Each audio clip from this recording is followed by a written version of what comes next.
As a thank you for the money, I've warmed you up a bit. LOL. My mill wrapped me up tightly in a blanket and tied it with a rope. Then she snatched my wallet from my purse and left the room. I was so feverish I couldn't move. I was too weak to escape and lost consciousness due to the heat. By evening, my husband Mike found me and rushed me to the hospital. He was furious when he learned what happened and sought help for revenge against my mill. My name is Sarah, and I'm 30 years old. I live with my husband Mike, who's 2 years older than me, and my mill. My father-in-law passed away a few years ago, and we started living with my mill at her insistence. She's a housewife and lives on my late father-in-law's pension. I had assumed she'd help with the household chores since she was the one who wanted us to live together. But she said, even if you're working full-time, that's no excuse. Housework is a wife's job, so you better do it, LOL. And with that, she abandoned all household chores. Our home is spacious, and it's hard to clean it by myself every day. Mill, can we switch up the cleaning routine?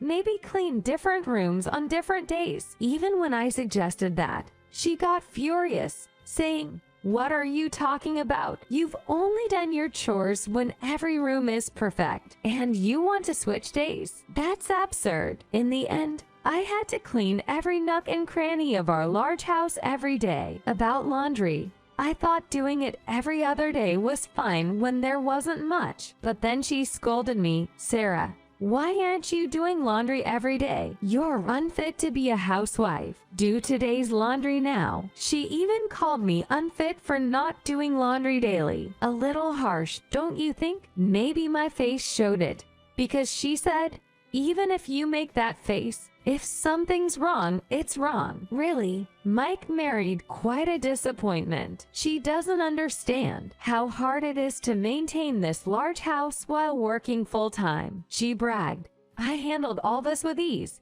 But she had the time as a full-time homemaker.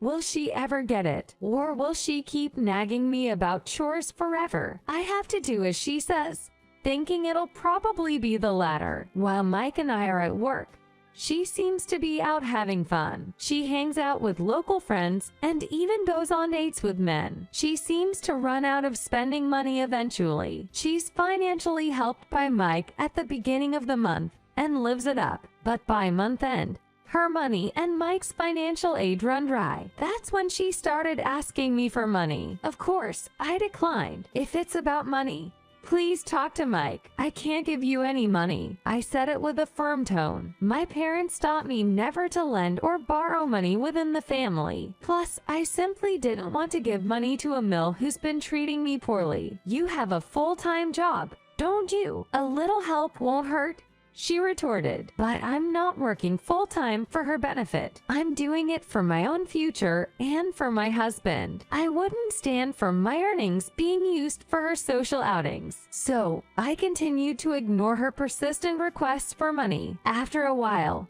she seemed to give up and stopped asking for money. I thought I dodged a bullet. But then, my belongings started to go missing. First, it was a necklace with a diamond set in platinum. It was one of my favorites, and it disappeared. Next was a designer bag. I'm not really into branded items, but it was one of the few quality pieces I had and used carefully, and it vanished. After that, some other accessories and a wallet went missing as well. The reason became apparent soon enough. That day, I had finished my fieldwork and was told I could head straight home without going back to the office. So, I was able to get home earlier than usual. When I entered my room, I found my mill rummaging through my closet. Mill, caught off guard, I blurted out, Mill. She popped her head out of the closet and said, oh, you're home early. She was holding some of my jewelry. What are you planning to do with that? I hesitantly asked,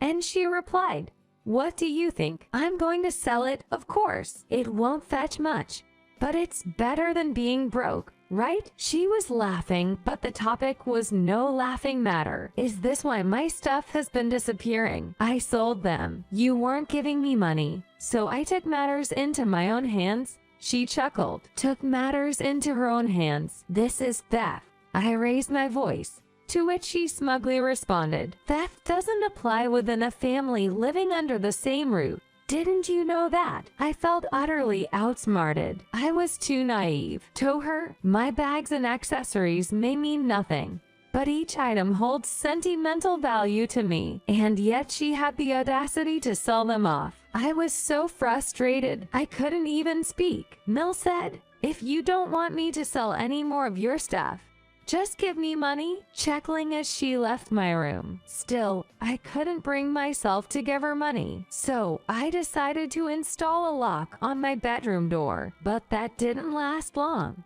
Another one of my bags went missing. I wanted to consult my husband, but I was too upset to talk about it. No matter how many times I told Mill, "Stop taking stuff from my room," she wouldn't listen. The stress made me run a high fever. My husband even offered to take a day off work, but then Mill swooped in. "Leave the nursing to me, dear. Mike can go to work without any worries," she said. It was clear she had no intention of taking care of me, but managed to persuade my husband to go to work. I was puzzled by her motives, but then she committed an audacious act. I was in a daze, but still watched what was happening. Feeling weak, I managed to speak to Mill. "Mill, what are you planning to do with my wallet? Awake, are you? That won't help bring down your fever," he said, then wrapped me up tightly in a blanket. Then she tied me up with ropes over the blankets. I couldn't move at all, and it was hot. "As a thank you for the money,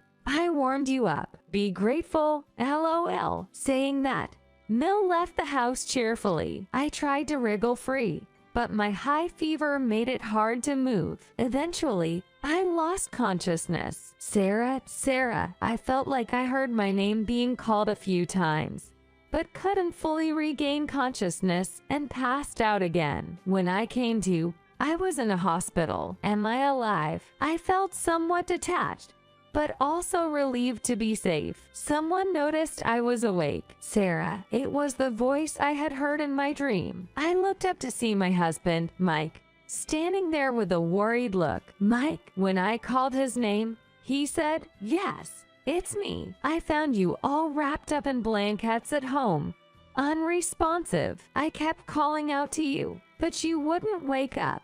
So I called an ambulance. Do you remember? Yay, I think I heard you calling me. You kept trying, didn't you? Thank you." When I thanked him, my husband's face seemed to relax a bit. "Who would do something so horrible to you, Sarah? My mom wasn't even home." I decided it was time to tell him the truth. "Mike, I need you to listen without freaking out. It was Mill who wrapped me up in blankets today. She also stole my wallet. I think she's out having fun somewhere right now." "What? My mom did this, but she said she would take care of you this morning. That was part of her scheme. She's been telling me she's short on cash towards the end of the month, but I never gave her any. So she started selling my stuff for money. I think today she decided to take the cash directly from me. That's unbelievable. She has my dad's pension and my support. She should have enough money. I can't believe she was hitting you up for money, too, and then selling your stuff when you said no. Really? It sounds insane, but it's true. Will you believe me? Of course, I'm your husband. Why wouldn't I believe my own wife? Mill's going to pay for this. I've lost my trust in Mill too, and she must have sold my stuff for a considerable amount. I want her to make it right." Hearing me say this, Mike said, "Got it. Leave it to me. I'll make sure Mill apologizes and pays us back." He then pulled out his smartphone and left the room, presumably to make a call. When he returned, he said, "I got in touch with Mimi. Time for our counterattack." He grinned. 2 hours later, Mimi came to the hospital and listened to our story seriously. When we finished, she said, "Oh, that Mill of yours," and reassured us, "Don't worry, leave it to me." And so we successfully enlisted a powerful ally. I ended up being hospitalized for the day. The next day was the day of reckoning. After I completed my discharge paperwork, my husband, Mimi, and I headed to my in-laws' house. When we got there, my Mill was lounging in the living room. As my husband briefly greeted her with a "we're back," she looked our way. "Well, it's about time. You got hospitalized over that. Talk about being weak. LOL. Not an ounce of regret in her voice. Even though I was at death's door, I was almost at my breaking point. But someone had already snapped, Mimi standing behind me. "Aren't you going to start by apologizing to Sarah?" said Mimi. Hearing her voice, my Mill slowly turned her head and let out a small, frightened scream. My sister-in-law. Yes, Mimi is actually the sister of my father-in-law. In other words, she's my husband's aunt. For context, my father-in-law and Mimi are far apart in age, and she played the role of a mother figure to him. So when my in-laws got married, my Mill was often scolded by Mimi. In short, even now, my Mill is terrified of Mimi. Why is my sister-in-law here? My Mill's face remained tense as she listened. Well, obviously, I got a call from it, didn't I? At this, my Mill began to mutter complaints to my husband. "Steve, why would you call your aunt? You want to watch me get scolded?" Facing my Mill's mumbling, Mimi snapped back. "If you've got something to say it to me, not Mike." Eek. Again, a little cry escaped from my Mill. A brief silence followed, which she broke with a forced smile. "So, sister-in-law, what brings you here today?" she asked while sweating profusely. "You've got some nerve, talking like that after putting my Diosera through hell yesterday," Mimi retorted. Hearing this, my Mill glared sharply at me. "Could you not threaten Sarah? You have no right to do that." Mimi continued. "Sarah could have died if she hadn't been found in time. And I heard you even took her wallet. What on earth are you doing? Have I failed in educating you?" My Mill said quietly, shrinking in her seat. And then, seemingly struck by a sudden thought, she questioned the reason why Mimi, who freely called me Sarah, was so defensive of me. "Why do you care so much about Sarah, sister-in-law? Your relationship with her is just that of an aunt and her nephew's wife, right? You don't know a thing, do you? Sarah works under me at my company." That's right, Mimi is a big shot, a department head at the company where I work. So, I've been working under her guidance. Interestingly, I met Mika through an introduction from Mimi. "Sarah, I have a wonderful nephew named Steve. If you're currently single, would you like to meet him? I vouch for his character." How can you resist when Mimi says something like that? I was single at that time, so I accepted Mimi's invitation. As a result, Mike was exactly as Mimi described, and it was love at first sight for me. Mike seemed to fancy me too, and our relationship quickly took off. We were married within a year, Mimi boasted. I knew I was right all along. Haha, I thought my Mill knew about this during our wedding, but it seems she didn't. Now, Eileen, you'll repay the money you took from Sarah, compensate for her belongings, and also pay for putting her life in danger. Once our relationship was clear, Mimi made this declaration to my Mill. "Compensation? Isn't that a bit much?" My Mill laughed, trying to wiggle out of the situation. But no dice. "Mom, I have something to say too." Mike took a deep breath and then dropped the bombshell. "We're ending our living arrangement, and I won't provide financial assistance anymore. Lastly, I'm cutting ties with you as a mother and son." Boy, that was a shocker. I never thought Mike would take things that far in my favor. Mimi praised, "Well said, Steve." As for my Mill, this time she really slumped her shoulders and hung her head. So what happened next? My Mill realized she couldn't evade Mimi's demand, so she returned all the money she had taken, including compensation. However, she didn't have any cash on hand, so she decided to sell her family home. Satisfied with the sum she got, she paid me and used the remaining money to move to a condo. But she soon ran through that cash on rent and utilities, finding that her husband's pension alone wouldn't cut it. In the end, She moved to an apartment within her means and started living modestly. However, that modest lifestyle lasted only for a short time. She quickly reverted to her spendthrift ways, ultimately accumulating debt and partying away. We lost track of my mill after Mike severed ties with her, but her life probably didn't turn out well. As for us, Mimi came to our rescue,